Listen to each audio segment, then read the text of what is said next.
పూరా local. Welcome to పూరా local.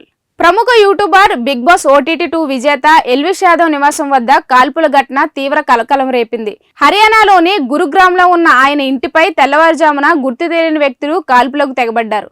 ఈ ఘటనతో స్థానికంగా ఉద్రిక్త వాతావరణం నెలకొంది.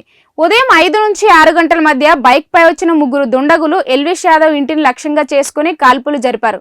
దాదాపు 25 నుంచి 30 రౌండ్ల వరకు కాల్పులు జరిపి అక్కడి నుంచి పరారైనట్లు పోలీసులు వెల్లడించారు. అదృష్టవశాత్తు ఈ ఘటనలో ఎవ్వరికీ ఎలాంటి గాయాలు కాలేదని వారు తెలిపారు. కాల్పులు జరిగిన సమయంలో ఎల్విష్ యాదవ్ పని నిమిత్తం హర్యానా బయట ఉన్నట్లు తెలిసింది. అయితే ఆయన కుటుంబ సభ్యులు, ఇంటి కేర్ టేకర్ మాత్రం ఇంట్లోనే ఉన్నారు. ఈ భవనంలోని 2, 3 అంతస్తులో ఎల్విష్ కుటుంబం నివాసం ఉంటుంది. ఘటన గురించి సమాచారం అందుకున్న వెంటనే గురుగ్రామ్ పోలీసులు వెంటనే అక్కడికి చేరుకున్నారు. ఇది ఇప్పటి వరకు ఉన్న అప్డేట్స్. మరిన్ని అప్డేట్స్ కోసం చూస్తూనే ఉండండి పూరా లోకల్.